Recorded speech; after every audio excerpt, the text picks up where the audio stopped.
We're going to be talking about the cardiac cycle graph. And while the graph might look confusing like a bunch of lines that don't really make a lot of sense, you're going to be surprised at how easy it is actually to understand. The entire graph is built around just 4 points. So I'm serious that it's that easy, so let's take a look at what's happening just inside the heart, because then all those confusing lines are going to start making sense. Heart's made out of muscle, it contracts and relaxes. At the top of the heart we have the two atria, and they squeeze and they push the blood through the one-way doors into the bottom parts of the heart, and those are called the ventricles. And the ventricles can then squeeze and push the blood out to the lungs or to the body respectively. Now, in real life, all valves, arteries, everything else is on the top of the heart, but this video is about heart function, not anatomy. So anyway, this process is going on both sides of the heart at the same time, but this video is just going to focus on the left side of the heart. We're going to take a look at the valves.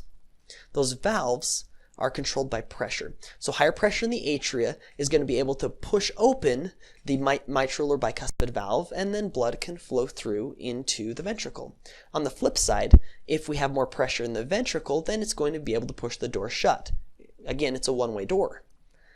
So these same principles are going to be true for all of the doors. Aortic valve is the same. If I want to be able to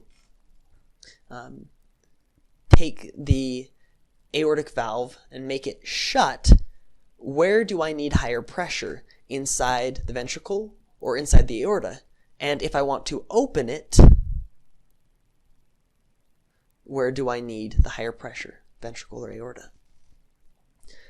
So the answer is simple. If I want to open it, I need higher pressure in the ventricle. And if I want to close it, then I'm going to need higher pressure in the aorta. And we'll shut it. So this pressure is caused by heart muscle contracting. It's squeezing the chamber space into smaller. If you think about Boyle's law, we learn that pressure and volume are inversely related. In simple terms, when I squish the blood in the ventricle into a tiny space, it's crammed in, it's going to build a high pressure, and it's going to want to get out. Let's throw out some general numbers that might give you an idea of how this works. Let's say the atria is 5, and let's say the ventricle pressure is 80. Aortic pressure is 80. If the ventricular pressure was 10, which valves in this situation are going to be open or shut? Let's focus on the mitral. Mitral, open or shut? Well, it's going to be shut because 10 is greater than 5. It's going to be able to push it shut and hold it shut. What about aortic? Well, it's going to be shut too. 10 is not greater than 80. We don't have enough pressure to push that aortic valve open. Remember that the atria squeeze first, and then the ventricle's on the bottom. Let's take a look at all this info and put it onto the graph. The entire graph, it's important to remember, focuses on what's happening inside of the ventricles. Systole, diastole, these refer to what's happening inside the ventricles. Systole means to contract, and diastole means to relax. Systole means that between those solid black lines right there, the ventricle is squeezing, and diastole, between those solid black lines right there, the ventricle is relaxing. Think for a minute. During systole, what would I expect the pressure inside the ventricle to do? Squeezing it down. It's going to increase. And sure enough, take a look. That's exactly what I see. And that pressure, which valve is it going to affect as this pressure rises? Well, it's going to affect mitral. As soon as that 6 is higher than 5, the mitral valve is going to be forced shut. Let's take a look at the graph. Notice that we have our black line representing the beginning of systole, and we have a sudden peak in our blue ventricular line that happens right afterwards. Makes sense, we talked about that. Notice that the blue ventricular line is going to pass the black atrial line at the exact moment where systole begins, right on that solid black line, as soon as it squeezes. 5's super easy to beat, so that door is going to shut almost instantly. Now this is point number 1, the closing the mitral valve. Ventricular just past atrial. Now think about valves where we have the mitral valve just shut, we're greater than 5, but 6 is less than 80 in order to open up the aortic valve. In the meantime, Which valves are open? Well, it's a trick question. None of the valves are open. They can't be. We're going up from 5 to 80, but as long as we're in that middle range, the blood has nowhere to go. We're still stuck. This phase is called isovolumic, or same volume. Between 5 and 80, the blood has nowhere to go. Both valves are shut. This isovolumic phase is between the solid black line and between the first dotted line. We're waiting for the ventricular pressure to increase high enough to pass the black aortic line. Notice that the ventricular volume during this isovolumic phase is a flat line. It can't change. It has nowhere to go. Now, once the pressure inside the ventricle passes 80, what's going to happen valve-wise? Well, you know. It's going to be able to push open the aortic valve.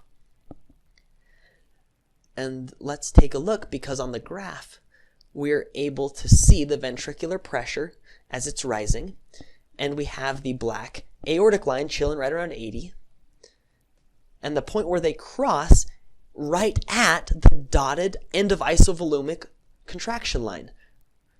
Makes sense?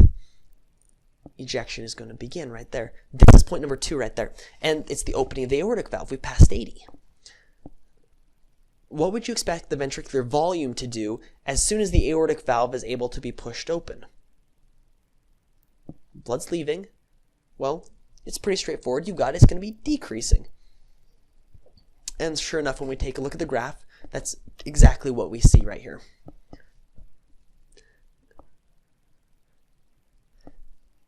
Let's take a look, because as long as we're in systole, we have these two pressures at the top that are kind of fighting back and forth, but the valve's still open.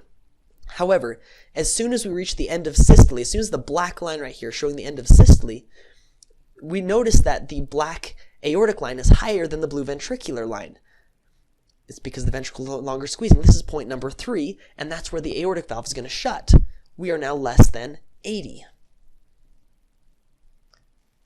Aortic is higher. Notice that our blood is going to keep that aortic valve shut, but right now, again, valves are both shut, because as long as we're between 5 and 80, we're isovolumic again. So notice again we have this isovolumic phase as our ventricular pressure drops. We're waiting to get below 5, that atrial black line at the bottom. In the meantime, we have a flat line, as noted right there. Blood has nowhere to go. We're less than 80, but not yet less than 5. In order to reopen the mitral valve, what needs to happen? Ventricular needs to be less than? Well, you know the answer. You got this. It's got to be less than 5. As soon as we're less than 5, the mitral valve is going to reopen and blood can flow into the ventricle. We're just waiting for the ventricle to relax that much. This point right here is point number 4. Right at the end of isovolumic relaxation, it's where the mitral valve is going to reopen as the blue ventricular drops below the black atrial line. And then we see this rise in ventricular volume as blood rushes into the ventricles, and we have our rapid inflow. So let's do a quick review. And I want you to think about in your mind, as I go through each of these, which of these 4 points represent valves opening and which valves closing, and think about why those valves are opening or shutting, why the pressure's higher or lower, whether the ventricles are squeezing or relaxing. So point number 1, we have our mitral valve closing. Why is it closing? Point number 2, our aortic valve's opening. Why? Point 3, aortic valve shuts again. Why is it shutting? And point number 4, mitral valve's going to reopen. Why is it opening again? So let's jump back over to our diastole phase. Notice that we have this rapid inflow that we talked about as the blood rushes into the ventricle. And then right after that, we have kind of a flat, leveling out. Diastasis is what it's called. Diastasis, diastole have the same root, and they both mean to relax.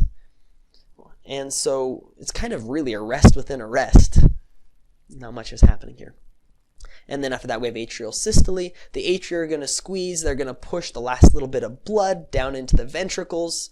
And it's really kind of a topping off phase.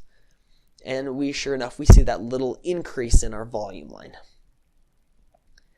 And then, of course, it's all going to happen again. We're going to have another phase of systole. You can see our black systole line is going to occur. And then we've got our whole ventricular blue line is going to go back up, and the whole process is going to happen again. It's a cycle. Let's take a minute and talk about the heart sounds and the EKG. And we're going to focus first on the heart sounds because they're super easy. When you realize that heart sounds are caused by valves closing. So think for a minute. Which of these 4 points represent valves shutting? You know, it's going to be 1 and 3.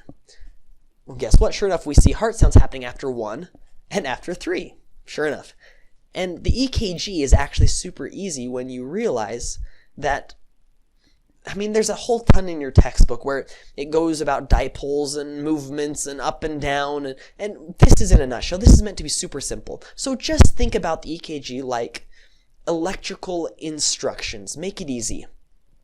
These things are what's telling the heart to do. The P wave tells the atria to contract, QRS tells the ventricle to contract, and the T tells the ventricle to relax. Make it that easy.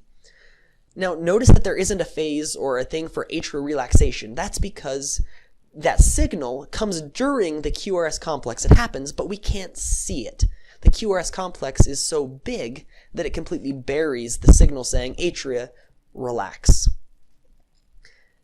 Anyway, you can think about these kind of like a starting gun to race, where the gun is going to go off, and then a fraction of a second later, the runners are actually going to hear it, and then they're going to leave their marks. But the gun comes first, and in that same way, the electrical signal is going to come first, and then the heart muscle is going to respond just a fraction of a second later.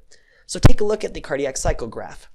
Sure enough, here's our QRS complex telling the ventricle to squeeze, and it happens right before the solid black line of systole, because that's what it's causing. And then we have the T wave, happens right before the solid black line of diastole, which it's causing.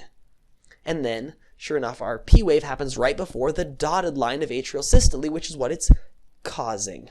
Super straightforward. There you have it, the whole cardiac cycle, 4 points. If you can just remember which valves are opening, closing, pressures, heart movement, and think about the electrical signals causing those valves to open or shut, or the pressures that are causing them to open or shut, and connect it with the heart squeezing and relaxing, you can redo this any day from memory. Draw it on your own. You've got this. Good luck with your studies. Thank you.